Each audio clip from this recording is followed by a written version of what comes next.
What's up, y'all? Welcome to another Dope Life podcast, the dopest podcast ever. And I'm, of course, your host, Coach AJ, Dope Life Coach, the dopest life coach ever. And if you haven't already, go ahead and hit that subscribe button so that you never miss another episode. And if you could be oh so lovely and dope, leave us a rating and review. We will greatly appreciate it. Well, I will greatly appreciate it because it will put this podcast into the hands, into the minds of those that will benefit the most. So, first things first, I want to say welcome back. It's been a minute since I've even had an episode out. I took a little bit of a break because I was going nonstop with this podcast for a year and a half. So I definitely needed some time to myself to recalibrate. But moreover, I really wanted to figure out a way to rebrand the podcast because I want to be able to put out such great episodes, not only that you can learn from, but are just aesthetically pleasing, to be fair. So I've made a couple of changes and I think you've noticed them right from just watching the intro, the thumbnail that I've changed. And because part of the podcast is self-improvement, we're going to constantly be growing together. And I want you to be able to receive knowledge, but as I grow, you grow. And the more that I learn, I pass it on to you. And that's what the podcast is all about. That's what the Dope Life podcast is all about. So welcome back. And I'm glad that you're here and I'm glad to be here. Definitely glad to be back. Today we're going to be talking about procrastination. But before we get into it, let's take a moment to just take 3 deep breaths just to center ourselves. And any energy or anything that's been holding us back, we're going to release it. And any good energy that we want to bring in, we're going to inhale it. Bad energy out, good energy in. All right. So inhale, exhale. Okay, for the next 2 ones, I want you to relax your forehead, relax your jaw, drop your shoulders because you're just chilling and watching me. Or maybe you're doing some form of multitasking. Just take a moment and relax your jaw, relax your forehead, drop your shoulders. And we're going to take a deep breath in through your nose, sigh it out. One more time, in through your nose, sigh it out. There we go. So let's think about it. I want to paint a picture for you. It's 11 p.m. The thing that you know that you should have gotten done, it's just undone. Now you have guilt and anxiety building up inside of you. Here's the part that you need to understand. You're not broken. You're not lazy. This is feedback. The situation that you're in right now or you have been in is the direct feedback of maybe there's something that you need or maybe something is holding you back from actually doing that act that you know that you would like to do for that habit that's going to benefit you. So don't feel so upset with yourself. Don't feel so down on yourself. Don't tear yourself down.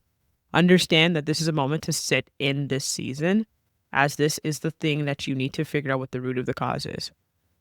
So today I'm going to show you the real reason why you procrastinate, while the typical advice fails, and what steps I've taken to overcome procrastination over the years. Understand everybody goes through it, even the people you look up to, and there's ways that you can fix it and correct it. Now, a couple of myths that we automatically think when we're procrastinating is that we're lazy, we're not disciplined, we work better when we're pressured and we're under an immense amount of pressure. All of that's not. You can work incredibly hard on the things that you care about and still procrastinate on others. If you are lazy people don't even give 2 craps about procrastinating. So if you are actually feeling bad and you have the feelings and the emotions of, man, I know I should have gotten it done, you're definitely not lazy. But there's some type of blockage that's blocking you from getting whatever it is that you would like to get done. Now, you may be thinking in these seasons that you need more discipline, but the truth of the matter is, no, you don't. You need systems, you need framework to get you out of the season you're in. No matter what we do, life is always lifing and people's way and peopling. That is a saying that I have right behind me. It's something I live by because I know for a fact that no matter what I do, life is going to happen. Discipline can help you get out of it, but frameworks and strategies is what allows you to get out of it. That is what you need in order to push forward. Many people could say, yeah, I need more discipline. And then they decide to work under pressure because that's another thing. We feel like we need to work under pressure because that is what will get us through it. No, you actually don't even need to work under pressure. You can work in a space of consistency, but in your own pace and getting things done in the way that works for you, not everybody else. Now, there's some of the reasons why that we tend to procrastinate. And I think this is the step that's typically overlooked. Something could have happened that's triggered you to procrastinate. We live in a world of immediate gratification. You were thinking that I was going to get this reward, not recognizing that it's going to take you to actually achieve the goal. In a sense, like working towards the goal with forgetting about the progression in between. Or perhaps the goal is too vague or too big.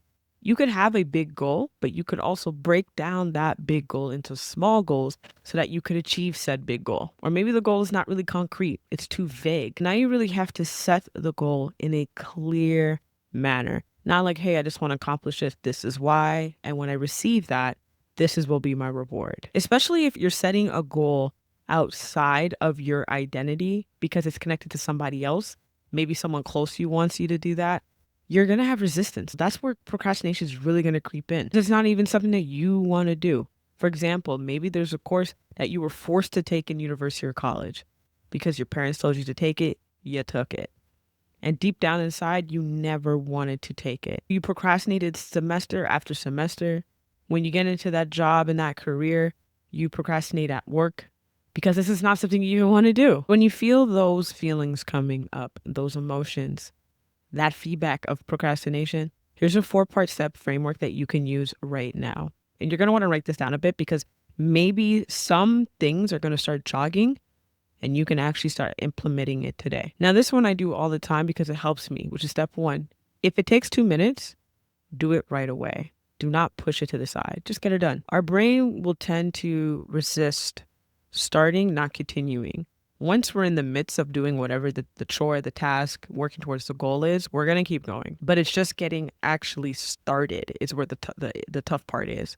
So if you find that there's something that you need to get done and it takes less than 2 minutes and let's say even less than 5 minutes, get her done. Get it out the way. But this is not for something like where you can clean the house. That's going to take a long time.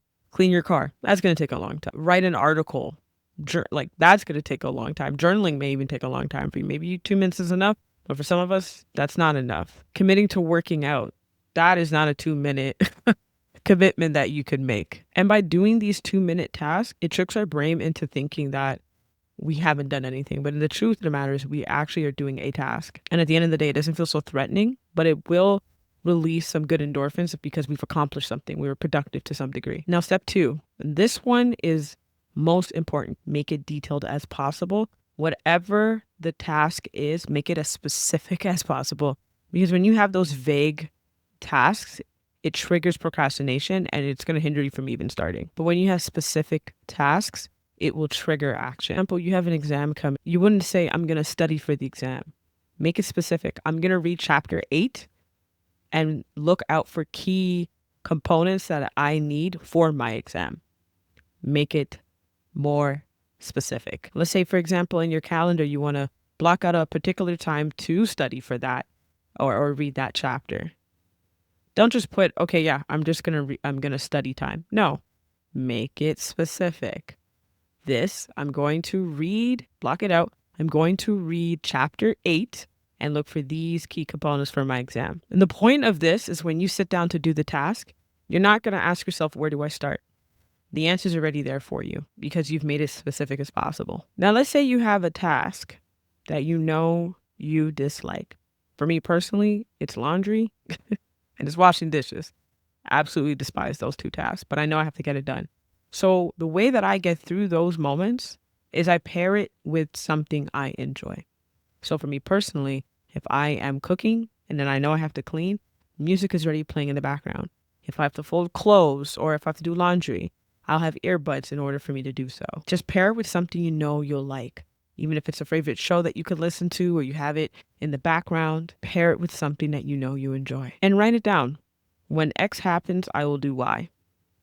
Or like when I get home from work, I'm going to immediately put on my clothes so that I can go to the gym. The gym, the clothes. Boom. If you have something that's coming up and there's a deadline you have to set for that, start setting micro deadlines. Start creating micro deadlines throughout the project.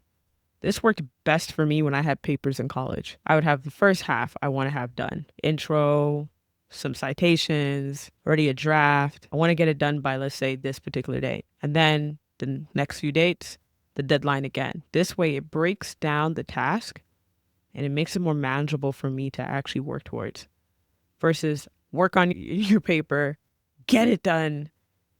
It removes the stress of the entire task. Perfectionism, resentment, overwhelmed, stress, all the above. What is the root of the cause? Here's a quick framework of how you can work through that. First things first, if you find yourself in the season of procrastination, it's important that you reset yourself. Put your hands up and just say, pause. And if you need to take a deep breath, inhale, exhale, pause. Next, you want to name the emotion: upset, fear, anger, sadness. Say it out loud. Don't suppress it. Feel it. That matters to me. And after you acknowledge it, you have to choose an action, even though you're procrastinating at the moment. And how you could do that is just start with an action that'll take you 2 minutes. And then over time, you can increase it. You don't have to completely eliminate the feeling, but what you can do is work alongside of it. And that alone will make it uncomfortable to the point where you're freed from it. At the end of the day, procrastination happens to all of us. And it happens at different seasons of our life. And sometimes you don't even recognize it until way later, when you remember that you had a task or a goal or something that you were trying to work on, and then it's just creeping its way through. And I thought I was going through a bit of a season of procrastination with the podcast, and I was. But until I worked through it, finding the root of the cause, acknowledging it, shifting my mindset to work alongside of it, and then doing an action anyways, that's how I've been able to overcome it. I hope you enjoyed today's episode. I sure definitely enjoyed recording today's episode, and I will see you next week. And in the meantime, y'all know what to do. Walk with peace, walk with love.